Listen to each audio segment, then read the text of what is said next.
protested against. So they were activists. Yeah, really, they were really. Tetzel came up with a rhyme. I can't quite remember. It's something like, every time a coin in the coffer rings, a soul into heaven springs, or something like that. Hello, welcome to Postcards from Antioch, another of our teaching and training podcasts. Today, here we are again, James and I, and James is going to be taking us through the next episode, which is all on a bit of history, the Reformation. So, looking forward to tackling this together, understanding a bit about the past so that we're informed about a bit of the present. Yeah, how are you on history generally? Is history an interest of yours? I enjoyed it at GCSE level. I took it over geography, and I was interested by parts of history, but I soon realised that I wasn't very good at retaining details, facts. Sure. But I liked the understanding of why things happened, the concepts of history. So I think that's probably how my church history is too. I've got concepts, but not greater detail. Well, history really is about people, I think. It's about the stories of people. But I've got my notes because there are dates and names and events that seem helpful to get right. So, I'm a fan of history, really. The period of the Reformation, I do like it, not just because it was significant in terms of sort of the development of theology and the life of the church, but it's a very interesting period in Europe, with so much going on, and there's the interweaving of theological and religious issues with political and social issues is very prominent in this period of European history. Okay, and so we might touch on some of those things, but we're going to think about the Reformation. So great. Well, that's important. And why have we chosen this topic? This is this is a bit different to some of the other topics. I think so. I think I remember someone saying to me, one of my old ministers saying to me, that in terms of the history of the church, there's only really a few periods that were really significant for the church. So the particularly the first few hundred years, the Reformation was another one of those, which is a really significant period of the church. And in fact, who knows what Oz's story, what my story would be like as followers of Jesus without the Reformation happening. Yes. Okay. Oh, well, hopefully that's got everyone's appetite kind of ready. We're ready for this and seeing why. So Reformation, where on earth in history are we looking at? Is this Middle Ages? Is this around the 1500s? Is that right? Yes. When would you say? Do you have a date in mind? No, that's cruel. Okay, a date in mind of when the Reformation started. Oh, well, I know it was in the 1500s. Yeah, that's good. That's good enough. And I'd put it at the first half of the 1500s. Very good. Yeah. So generally, it's difficult to say, the Reformation, a particular period of history, because we're talking about a period that certainly the period we're looking at is, say, 50 years or so, but the effects of the Reformation went on for a long time. And to say, well, it started on this day at this time is impossible to do, really. But most historians would say 1517. Okay, is the kind of when it started, and we'll look at why that date, what happened in 1517. Yes, I remember recently, and obviously it was about 6 years ago, was the 500th year anniversary of the Reformation. That's right. Yes, so that makes sense. But as you know, it wasn't just a case of 1517. Someone said, let's have a Reformation. Let's start with this event. There's a lot that went before it that contributed to the events of the Reformation, and let's start with the sort of, when we talk about the Reformation, what would you say that means? Like, what does it? To reform not something. What happened? To reform something means to bring change. Exactly. Yeah. Going back to what it should be. Yeah. In my mind, and I think it's that the big shift was the fact that, well, for England, leaving the Catholic Church and the birth of Protestantism, and I think the Reformation was going back to the authority of Scripture. Okay, yeah, that's what the Protestants would say anyway. The Roman Catholics would disagree. That's what's happened. But you're absolutely right. The Reformation is a period in history where the church split essentially.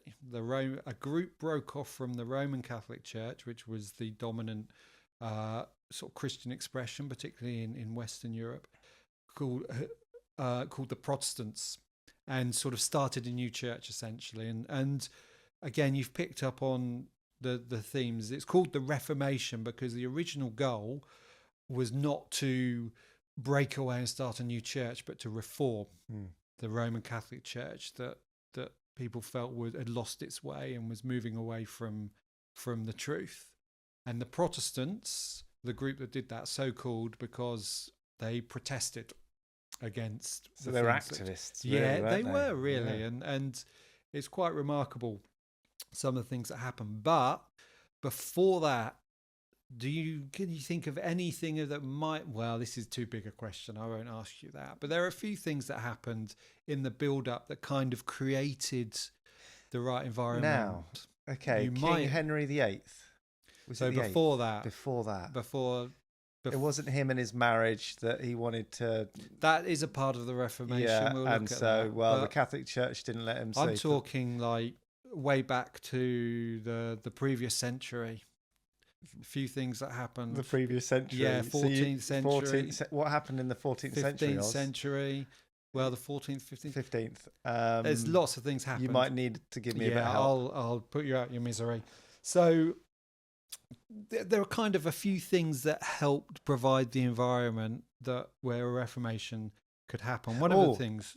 Printing press. Absolutely. Good. Yes, the printing press. Johann Gutenberg invented the printing press. Yeah. And that... how would that help? Well, I guess the transmission of reformed ideas. Yeah, ideas could be put on the page and spread a lot more quickly, a lot more easily. Another thing that happened in 1453. So in 1453, the Ottoman Turks in the east conquered Constantinople, which was a centre of Christian learning and sort of like one of the places of Eastern Christianity, Orthodox Christianity, because there'd already been a split between the East and the West at this point.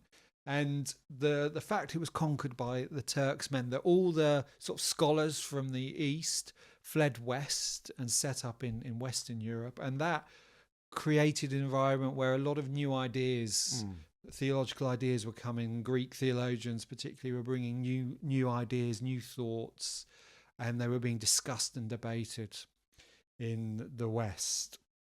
And so you had in the 14th century, John Wycliffe. You know the name Wycliffe? Yeah. What did you know? Well, what John Wycliffe was involved in the Bible translation. Yeah, he the first translation of the Bible into English in the 14th century, so quite a long time before the Reformation, and that kind of got people thinking. And you had a group in a place called Bohemia, who became known as the Bohemians, which is a kind of a term you may thought of, who kind of developed some new religious ideas, but on the back of sort of the scriptures being translated into English, into the native tongue. It wasn't just the clergy that had access to scripture, it was the laity. They came up with some ideas, and they actually they didn't start a new church. They were kind of like a sect. But the Roman Catholic Church kind of gave them concessions and said, okay, we're not going to, persecute you. So there was kind of these things going on in the background, ideas being discussed, ideas being spread, people challenging the status quo and thinking about different ways of expressing their faith. So in the background, this was kind of leading up to the 1500s.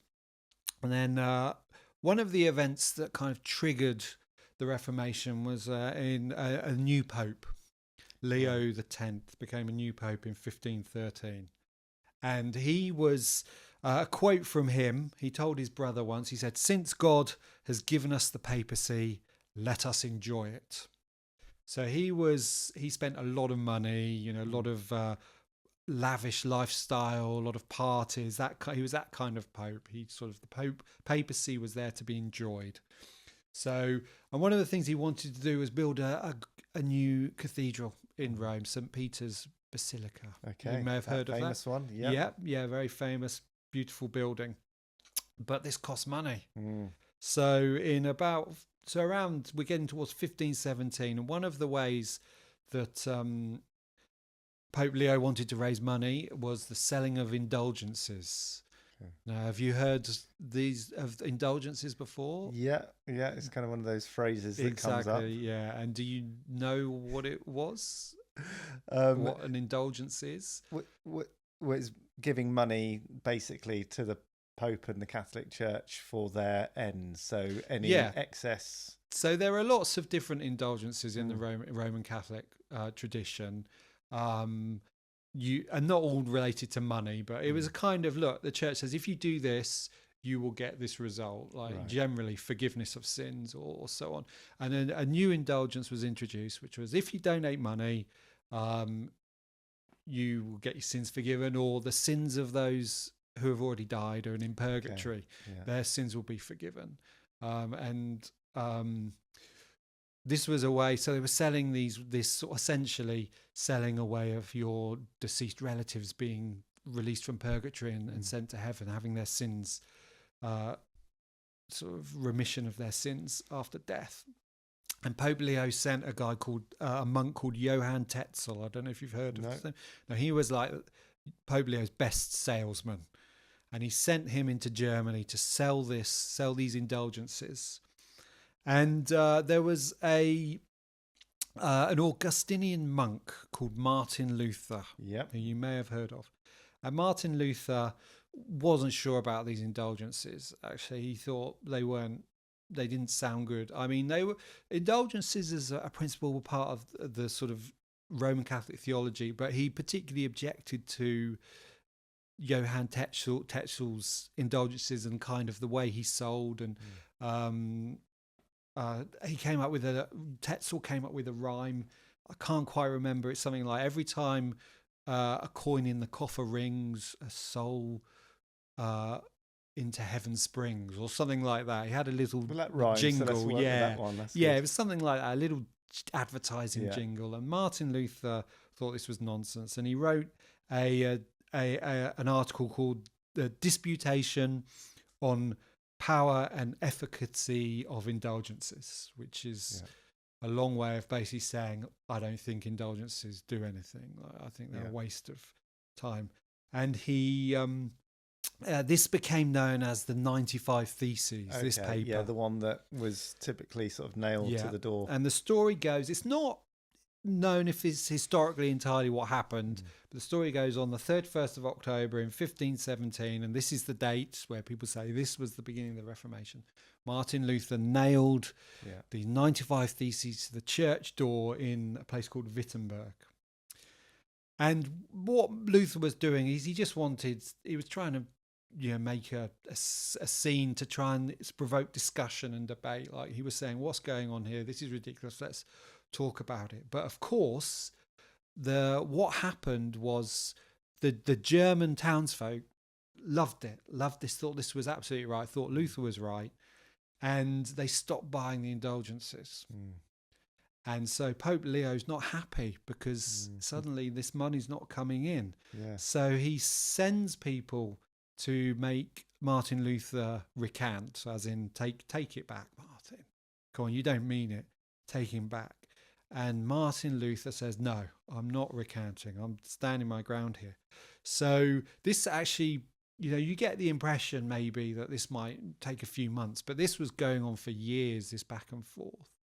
And he went into hiding, didn't he? He did, yeah. Became a bit of a fugitive. Yeah, in 1521, he was excommunicated by Pope Leo. An excommunication, you're kicked out. Yeah, you're not allowed to be a part of the. Essentially kicked out of the Roman Catholic Church. Being a monk, that's as a monk, you got, and it's kind of well, if you die now, you're damned. Yeah.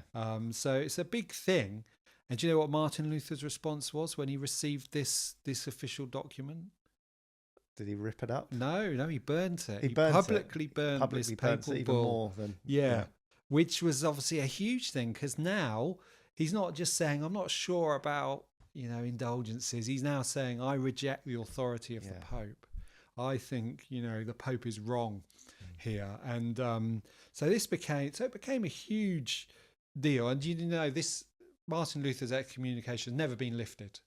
So he's still excommunicated. Still is. Okay. Yeah. Wow. And didn't all of that come from his own spiritual awakening, from his understanding of the righteousness of God and the gospel? It's difficult to know exactly what happened, because again, this is happening over a period of years. But what we do know is that he was summoned to a big meeting, the Diet, which was a word meaning council. A diet of worms, exactly. When you first a place called Worms. Worms. Yeah. He's got to eat a certain type of food. So he's at the Diet of Worms, Diet of Worms, and the leaders of Germany are there. Charles V, who's the Holy Roman Emperor, who's the most powerful man essentially in Western Europe. Yeah. Who's the ruler of Spain, but also the ruler of Germany, and owns parts of the Netherlands and sort of Hungary, just Austria and places like that. He's the most powerful man in Europe, and Martin Luther's got to appear before him and the leaders of Germany, and they have this debate. And Martin Luther again refuses to recant. I think this is where he says that famous phrase, "Here I stand, I can do no other," he says. And then there's uproar, and while there's chaos, he makes a quick getaway, and this is where he goes into hiding. He's not actually goes into hiding; he's kidnapped by a German prince, Frederick the Wise, who is sympathetic to Martin Luther. Who's Frederick the Wise, so called because he's a big fan of scholarly debate and the arts, and Martin Luther's like one of his star pupils, almost one of his star attractions. So he kidnaps him for his own safety and locks him away in his castle Wartburg. So that's another usual name. And this is where he's in hiding for about 10 months. And this is a period where he starts translating the New Testament into German, and he starts thinking and reflecting and writing down his theological thoughts. And as you said, his own spiritual understanding is changing about what's at the heart of the gospel. And it's difficult to know precisely when sort of he had this change of thought. But by 1525, at least, we know for certain that from his writings, that he's got a completely different way of looking at the Bible. Yeah. Okay. To what's accepted, and he's believing. This is where, by then, he's speaking about justification by faith. Yeah, sure. That's obviously largely what he's known for. Exactly. That distinctive. Sola fides. Yeah. Faith alone. That we are justified by faith alone, not by works of any sort. He reads the Bible and feels like this message has been obscured by the church for so long.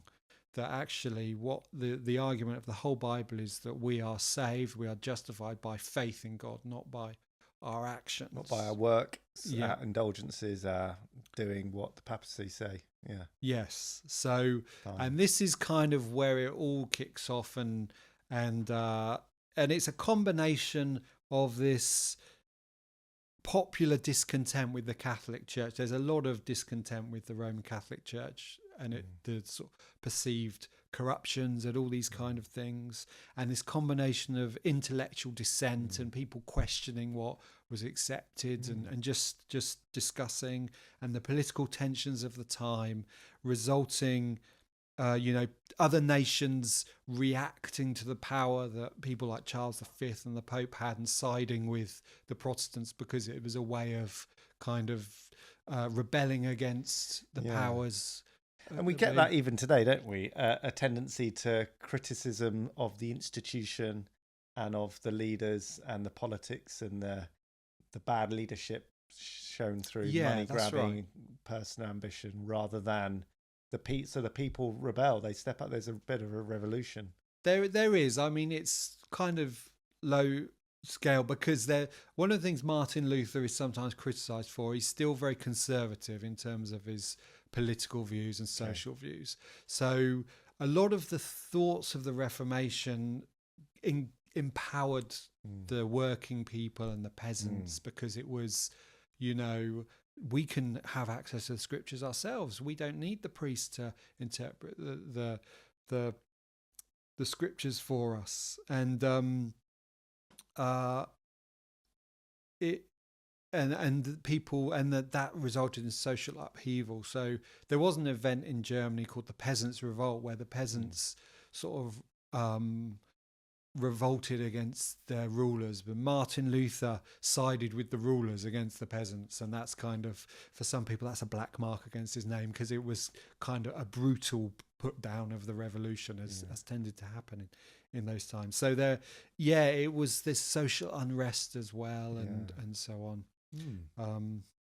But that's essentially the starting point. Start. So we've got Martin Luther, a clear leader in this, unknowingly, of the impact that it would have. Yes. There are other names that get passed around the reform. Who are the other reformers, or where do we go from Martin Luther? Did he get a team around him? Or there were lots of. It wasn't like there was one. The reformers and the Roman Catholic Church and Martin Luther had this team of big names around him. The Reformation, it was almost like Martin Luther opened the floodgates, and then all these other people said, "Oh yeah, I agree with Martin Luther, and this as well, and that as well."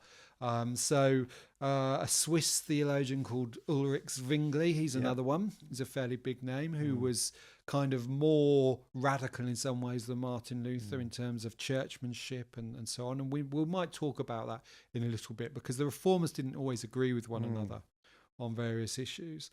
John Calvin, of course, a French very well known lawyer who became a big name in the Reformed Church, and still today is held in very high regard in sort of Reformed circles and evangelical Christianity. William Tyndale, another English reformer, who again, he worked on the English Bible. I think it was him. This might be wrong, but I think he would say, his goal was to cause the boy pulling the plough to know the scriptures better than the priests and the bishops. That was his goal. So he translated the Bible into English, which got him into a lot of trouble. He was killed, executed for it. I think what happened in England is a really good picture of the complicated nature, the interweaving of political and religious ideas. Do you know, you've mentioned before Henry VIII. So what happened in England? So this is later. This is sort of quite a bit later. Right. So is this the actual departure of England, and because of King Henry VIII's desire to annul his marriage to Queen Aragon, was it? Catherine of Aragon. Catherine of Aragon. That he basically said, right, if you're not going to bless this, then I'm out of the Catholic Church, and so I'll side with, hence the Church of England, the Anglican Church, the Protestant faith became the dominant form of Christianity in England as a result. So it wasn't really spiritually driven. Well, this is the thing. For Henry, this is the thing, because for some it was, because Henry had people around him who were reformers. But so when the Reformation started, Henry VIII at first came out against the Reformation. He wrote a pamphlet. He wrote an article defending the Catholic Church against the accusations of Reformation, for which the Pope granted him the title Defender of the Faith. So, and as we've recently had a coronation and discussion about King Charles III, who many years ago just announced in an interview he'd want to be known as Defender of the Faiths. But that title, Defender of the Faith, is one that the English monarch has, because the Pope granted it to him in response to an article he wrote against the Reformation. But as you said, King Henry VIII had a lot on his plate. He was very concerned about the stability of of the kingdom and about the stability of his rule. And so it was very important to him to have a male heir, have a son he could pass the crown on to, because the previous generation, the Tudors had come into power after the War of the Roses. Again, I don't know how much you know about that. Not a lot. Yeah, there was a civil war in England between the two houses of York and Lancaster, and the Tudors won and became the king, but Henry would still have in his mind the chaos that came when it's not sure who should be king. So it was important to him to have an heir and say, this is the line, the Tudor line, the crown's going to go on. But he was just having no luck having a son with his wife, Catherine of Aragon. And she was the aunt of Charles V, the Holy Roman Emperor. And Catherine had actually been married. This, again, you may not know this. Catherine had actually been married to Arthur, who was Henry's older brother. Right. And Arthur was supposed to be king, but Arthur died. Okay. And so Henry became king. And as part of that, I think they'd been married for 5 months, I think, before he died. Arthur died after 5 months after being married to Catherine. And so the marriage kind of transferred across. Henry became Catherine's husband and was married to her, but she wasn't producing. She produced a girl, Mary, but no sons. And this was bothering Henry. So he felt, whether it's, you don't know people's motives, but he felt this was God's punishment, because according to the Old Testament, you're not supposed to marry your brother's wife, kind of thing. And so he felt like God was punishing him for marrying his brother's wife. So he wanted the marriage annulled. But politics is politics. And the new Pope Clement VII at this time, just dragged his feet, because on the one hand, Henry had a king saying, I want you to annul the marriage for these reasons. But on the other hand, this was the aunt of Charles V, the most powerful man in Europe. Wow. And he was trapped in the middle between these two. So he did nothing for 6 years. And eventually, Henry had enough. And he got the Archbishop of Canterbury, Thomas Cranmer, to annul the marriage. And to stop the Pope saying you can't do that, he also got Parliament to acknowledge him as the head of the church, the act of royal supremacy, which made Henry VIII, or the king, the monarch, the head of the church in England, not the Pope. The king was now the head of the church, which meant essentially the king could do what he wanted. And just as you've said, Henry VIII's motives don't seem to have been entirely pure. But men like Thomas Cranmer around him, who were genuine reformers, and Thomas Cromwell, who believed in the Reformation, and they used the ability they had to sort of say, well, we can get you what you want, Henry. We can get you your marriage annulled. That gave them a power and authority, and then they introduced the Reformation to England, essentially, and the Anglican Church was born, which was not. It's not a new church, the Anglican Church. This is a thing we need to understand. The Anglican Church is essentially a reformation of the Roman Catholic Church. It's not just England. 500 years old. And the history before that. Exactly. The Anglican Church would say, well, no, we're actually, all those buildings that those churches that are 1200 from the 1200s and so on that belong to the Anglican Church. And the Roman Catholics may say, well, they should be ours. And the Anglican Church say, well, no, because it's the same church, essentially. Yeah. So that's what happened. And I suppose you could make the argument that the Anglican Church is what Luther intended, in a sense, a reformation of the established church. Yeah. Okay. Yeah.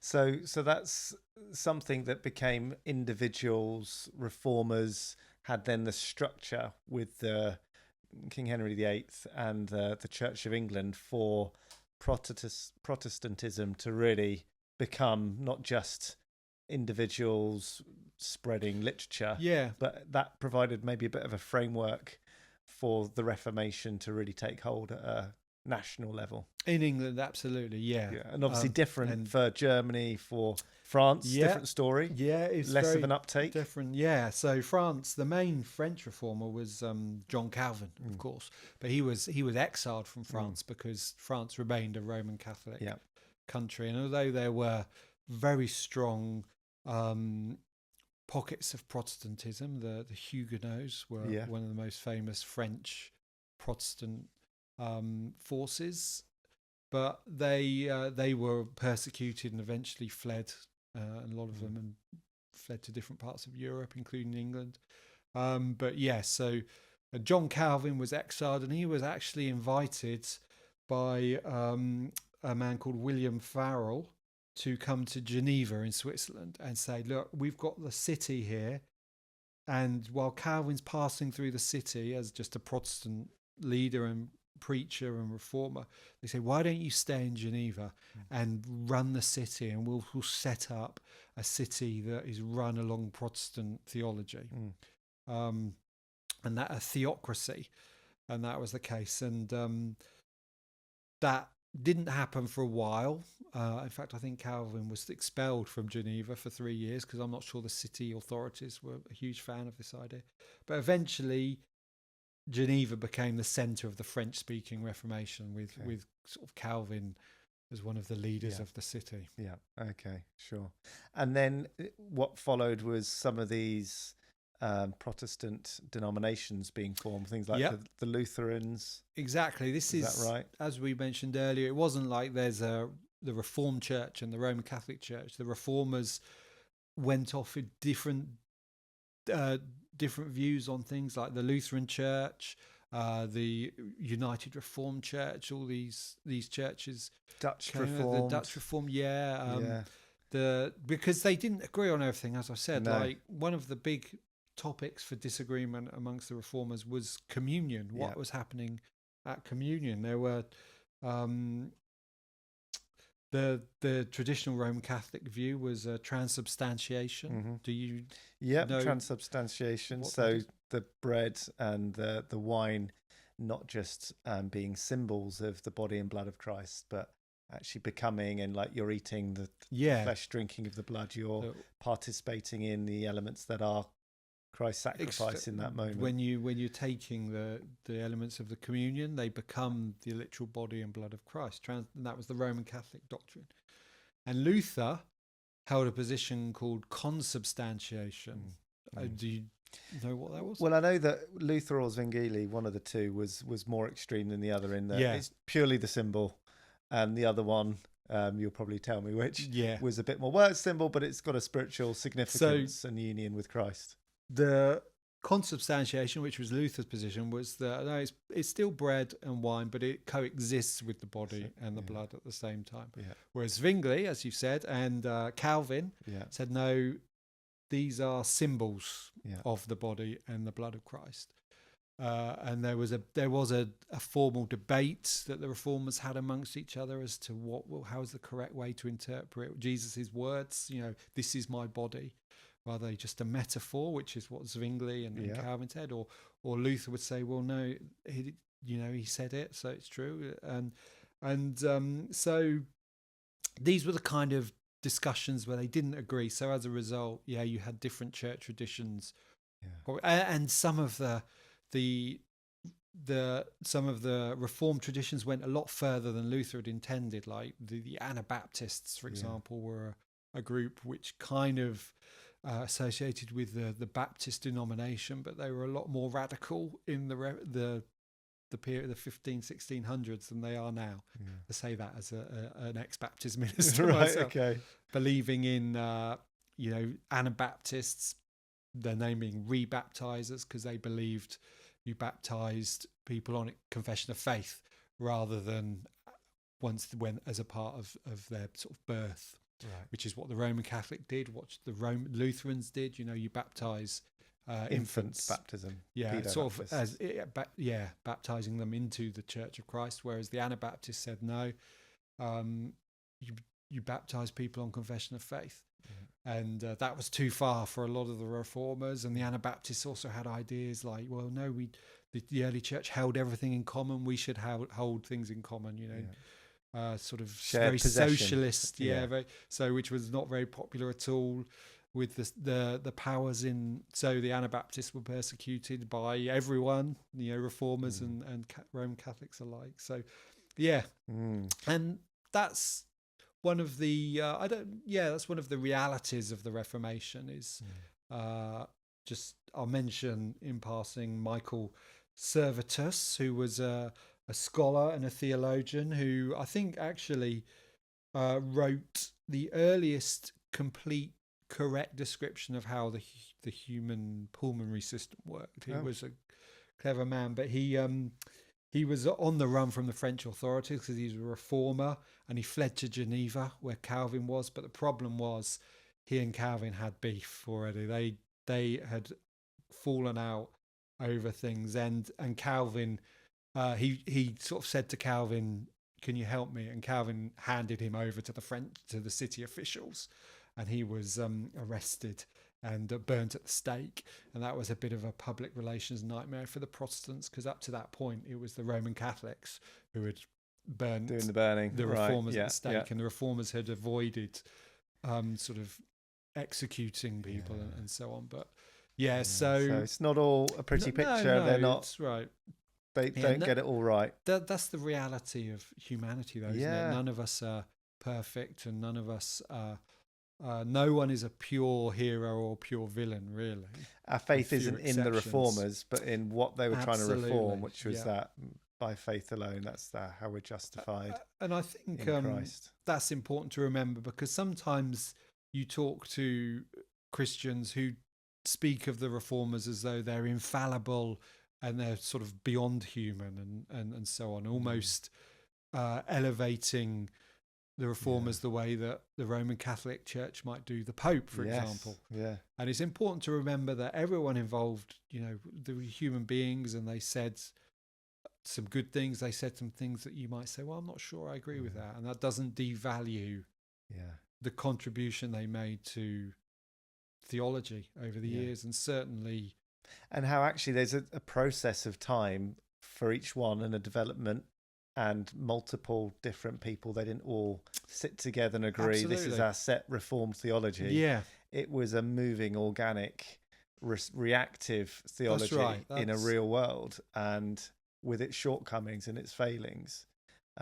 So the reformed theology that people might present or hold today actually took years to develop, and almost got categorized much later. Yeah, that's true. That's a very important point. There's a lot of things that we hold as reformed theology which came, which you don't find directly in the writings of Luther or Calvin, but have developed over the centuries from their writings. And whether they went in the direction that the reformers themselves. Yes. Would Calvin be happy with exactly with that? With if someone said this is what it means to be a Calvinist, and listed what you believe if you're a Calvinist, would Calvin agree? Yeah. I don't want my name with that. That's no. Right, yeah. Or oh yes, you got there. But that's right. But anyway, that's kind of what I wanted just sure.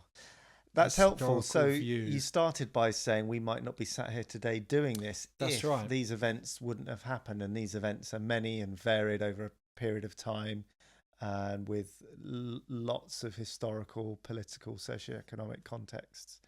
And actually, just by you opening that up, that's helpful to see. And so some of the big takeaways were things like the Bible being translated, the Bible translated, the heart into of the gospel coming to the light to all people. That's right. The Bible's accessible now to the people, and that was one of the strengths of Protestantism is the emphasis on getting the Word of God into the hands of people and educating them to be able to read it for themselves.